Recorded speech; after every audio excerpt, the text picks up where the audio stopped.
All right, so the next one's from Mark. Subject is Disco is the man and Ronda sounds off on fans. Salutations to the superior one. Compliment one. Your recent comments posted on the official Keeping 100 YouTube page. Man by K-Dog's best friend forever, All Huge. right. All right, so this is like, And if you do that again, Yeah. Mark, whatever your fucking name is, your shit will well, be I'm banned. thinking this might be because I've noticed Huge does not have an email submission this week. So I'm thinking that, this might be him trying to, try to Sneaking get it in. over on us. And to him, I say hello.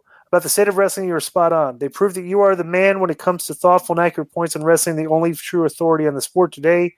Compliment two, your argument with Russo on Lions, Tigers, Bears, and Disco causing Vince to no-show this week. Created the best episode of the show since the time it was just you and Matt Coon debating wrestling without Vince about a year ago. Interesting that when Russo isn't on the show, the overall quality improves. Perhaps Will should start to take over for his aging father and let him do the incessant rants and his ridiculous 5G conspiracy shows over in the corner by himself where no one is listening. Okay, before you continue, what is this about? Because I have zero idea what he's talking about. Me and Vince had a good. You didn't know about this? I think I told you about this. I wouldn't be asking if I knew. No, Vince had. He no-showed his show? Yeah, because we got an argument. You never told me that. Yeah, he just didn't do the show though. So we had week. Will do him. Yeah, he said he couldn't, and then he went on. Then he went on 8 days a week and this thing and was ranting on me and actually literally was calling me out for doing what he was doing. Is it, bro? I squashed him. I mean, well, at least let me know, and the people that don't know. So when things are brought up, we're all up to date. So he was going off on arguing about quarantine and self-isolation. Right, you told me about that. That's the argument. All right, but you never told me he didn't show up. You never told me that he buried you on some other show. What was it about? He just refused to show up, but he went on the 8 days a week show and said the reason he wasn't showing up is because he accused me of being like Meltzer, saying I put my spin on it. Then he read an email. He read one of my Twitter things, but he didn't read it correctly, so he put his spin on it while he was talking about I like to put my spin on it. And I haven't done a show with him since then because he no-showed the shows. But I'm going to make him apologize to me when I show him that he actually, even when he was trying to bury me and the reason he wasn't doing the show because he thinks that I always have to be right, but I was right again. And it's so hey, I haven't been on the show since then. All right. How long has this been going on? 1 week or two? A week. Well, 2 weeks ago, and then we skipped this week, and then I'll be on this week. He skipped Lions, Tigers, Bears, and Disco and the Patreon show? Yes. With the paid subscribers? But, both? okay, because I'm a little bit confused. I just want to ask you a question. I can see you don't want to get into it thinking like everybody knows every fucking detail because you do. But that is the details. He didn't. No, I'm still a little bit. Okay, I want to ask you a question then. And so is he not coming on the show because he thinks you're going to bust his balls about Dark Side of the Ring? I can't answer for. I haven't talked to him. You're gonna have to ask him yourself. I haven't done the show. I don't care. He wasn't on the show. So I don't know what to say. I mean, I just want to know. I'm not gonna call him and ask him. All right. But I'm saying he hadn't done the show. We haven't talked to anything, and I'm scheduled to do the show with him this week. But I just wondered. Didn't talk to me. My thing was, I thought you knew why. Okay. No, I have no idea why. So. Right. So the question: what are your thoughts on Ronda Rousey's comments this week about wrestling being fake and the ungrateful fans? Also, your thoughts on the subsequent response from wrestlers like Nia Jax and Lana. P.S. If this is a word, could this lead to the revival of the Brawl for All featuring women, with Ronda playing the part of Bart Gunn and Nia as Butterbean? Thanks. It's from Marcus C. Marksman, a.k.a. Cousin Marky Mark. First of all, this is bro, everybody, even Bully Ray had his thing on Busted Open Radio and stuff, everything.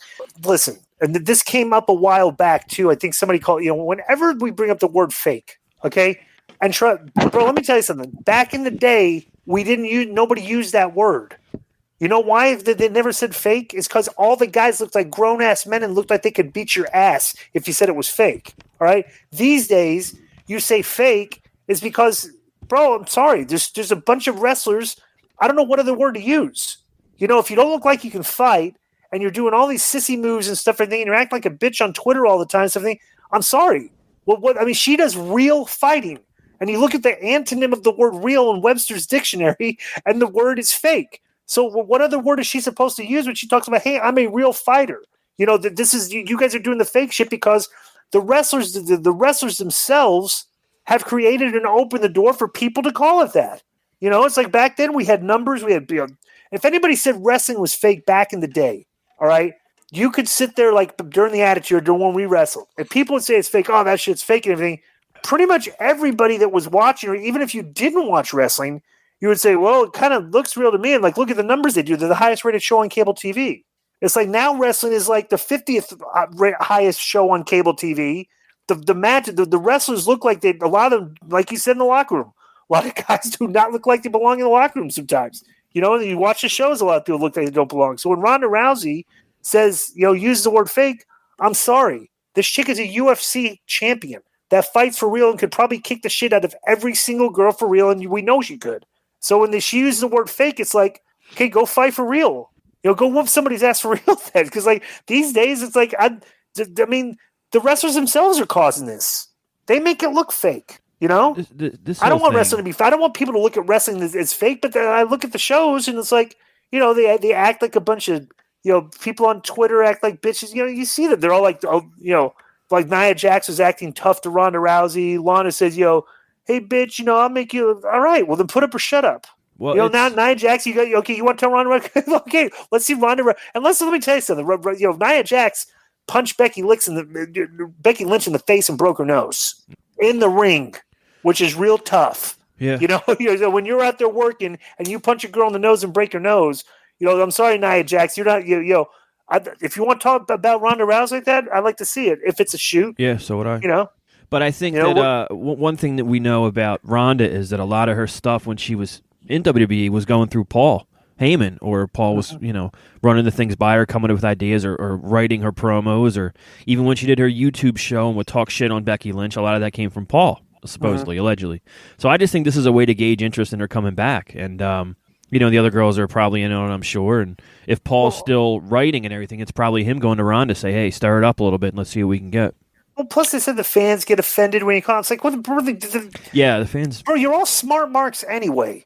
The jig is up. You guys trying to do like the marks these days that have contributed to ruining part of the business, being everybody smart and exposed and everything, are like use the word fake and now they're offended. It's like, get the F out of here. And then there's all these fans on Twitter going, good, don't come back. I don't want Ronda back anyway. Why wouldn't anyone want her back? She was one of the best parts of their TV for a year. Even if she wasn't as polished as some other workers, her matches were always intriguing because of that, because she was different, a little rougher. I don't understand. I think that the one thing that I would say is this: that for her to say, "Oh, you guys," because I in the Twitter she said something like, "You can't take it because I hurt your feelings" or something like that, right?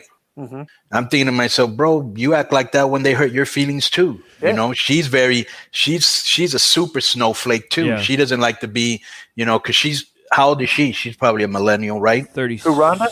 Yeah. 30, yeah. Well, let's be honest. What happened when Ronda lost the second time? Yeah, not only that. What happened?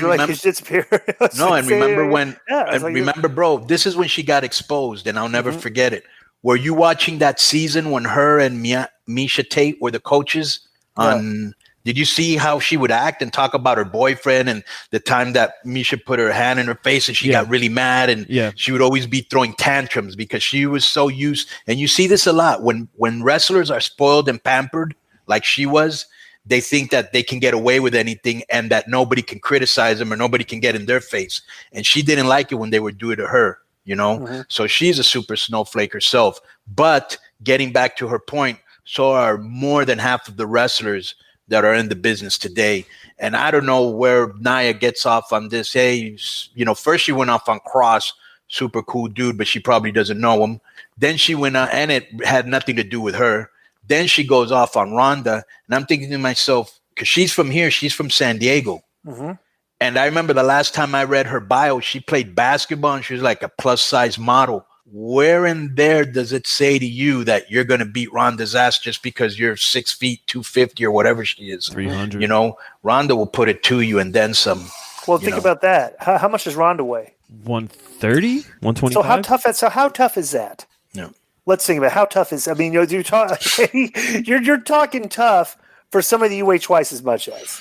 Yeah, I mean, come on, but you're talking tough to a UFC fighter. But at the end of the day, bro, she don't want none. None of those girls want any of her. It could all be a work, but you do work shoots like this, and just look at the reaction. It's if the fans get all Well, here's the bad part. Once they get in the ring, Ronda's lost in the ring at all times. Nia's lost in the ring at all times unless she's squashing somebody. So who's going to lead who in that match? Yeah, well, remember they had unless they set that match step per step before they get into the ring, or they have other good workers covering them, that's not a good match. And it's an easy match because you have the David and Goliath thing going. But go ahead. If I remember, they had a pretty good match, those two, on a pay-per-view. But it must not have been that good because I can't remember it. I just remember that I liked it. Yeah.